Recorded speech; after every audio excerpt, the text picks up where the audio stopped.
40 দিন পেরিয়ে গেলেও এখনও অমীমাংসিত জুলাই বিপ্লবের অন্যতম নেতা শহীদ ওসমান বিন হাদি হত্যার বিচার। মূল আসামিরা এখনও ধরা ছোঁয়ার বাইরে। এবার প্রধান উপদেষ্টাকে লক্ষ্য করে প্রশ্ন ছুড়ে দিয়েছেন হাদির স্ত্রী। ডক্টর মোহাম্মদ ইউনূসকে প্রশ্ন ছুড়ে দিয়েছেন ওসমান হাদির স্ত্রী রাবেয়া ইসলাম শম্পা। পোস্টটিতে তিনি জানতে চান, মাননীয় প্রধান উপদেষ্টা ডক্টর মোহাম্মদ ইউনূস সাহেব, আমার স্বামী শহীদ ওসমান হাদি হত্যার বিচার কোথায় এবং কোন পর্যায়ে রয়েছে সেই বিচার। পোস্টে রাবেয়া ইসলাম শম্পা লেখেন, দায়িত্ব বা ভবিষ্যৎ সুবিধার বিনিময়ে এই হত্যার বিচার এড়িয়ে যাওয়ার কোনো সুযোগ নেই।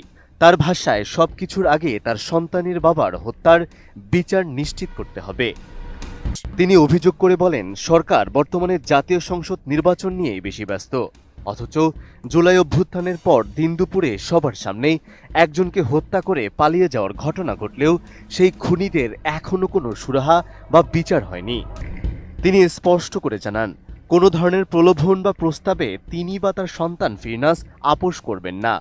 শহীদ ওসমান হাদি যেমন আপোষ করেননি, তেমনি তার পরিবারও এই হত্যার বিচার আদায় না হওয়া পর্যন্ত লড়াই চালিয়ে যাবে।